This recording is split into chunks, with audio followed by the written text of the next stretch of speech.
টি-20 world cup এইবারে কিন্তু খুব দারুণ হতে চলেছে, কারণ টিমের সংখ্যাও বেড়ে গেছে, 16টা থেকে 20টা হয়ে গেছে। চলুন এইসব ছেড়ে ইন্ডিয়া টিমের ইয়েটা একটু দেখে নিই, কে কে খেলছে। রোহিত শর্মা ক্যাপ্টেন, খুবই ভালো এক্সপিরিয়েন্স আছে এবং খুবই অ্যাগ্রেসিভ ব্যাটসম্যান, টি-20-র জন্য ভালো ফর্মে থাকলে খুবই ভালো পারফরমেন্স করবে। হার্দিক পান্ডিয়া যে ভাইস ক্যাপ্টেন, সেটাকে নিয়ে একটু ডাউট আছে, কারণ হচ্ছে রিসেন্টলি ফর্মে নেই এবং আইপিএলেও ফর্মে ছিল না।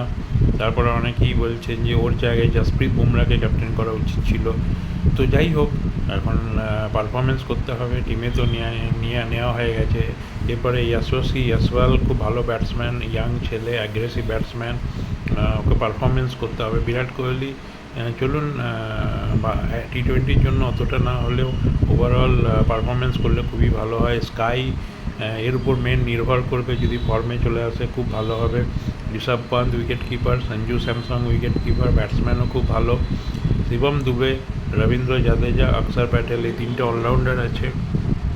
দেখা যাক কেমন পারফরমেন্স করে। কুলদীপ যাদব, চাহাল আছে, এরা হচ্ছে স্পিনার। তারপরে হর্ষদীপ সিং, জসপ্রীত বুমরা, মোহাম্মদ সিরাজ, তিনটে পেসার আছে। এর মধ্যে জসপ্রীত বুমরা কিন্তু খুব খতরনাক বোলার, যদি পারফরমেন্স ভালো করে তো খুব চান্স আছে ইন্ডিয়ার জন্য। রিজার্ভে রাখা হয়েছে শুভমান গিল, রিঙ্কু সিং, খালিল আহমেদ, আবেশ খানকে। রিঙ্কু সিং চান্স পেলে কিন্তু খুবই ভালো হার্ড হিটার আছে, টি-20-র জন্য খুবই উপযুক্ত ব্যাটসম্যান।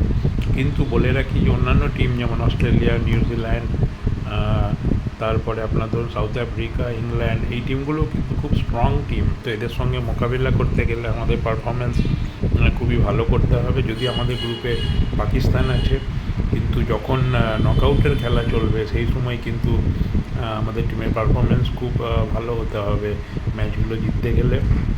সন্দীপ শর্মা, তারপরে ধরুন ইয়াশ ঠাকুর, এন নটরাজন, তুষার দেশপান্ডে, হর্ষল প্যাটেল, এরা চান্স পায়নি, কিন্তু খুব ভালো বোলার ছিল।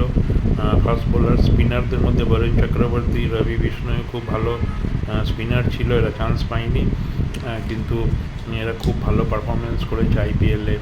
তো দেখা যাক, এবারে ইন্ডিয়া টিমের উপর কিন্তু খুব আমাদের আছে, বিশ্বাস আছে এবং এরা আশা করছি খুব ভালো পারফরমেন্স করবে।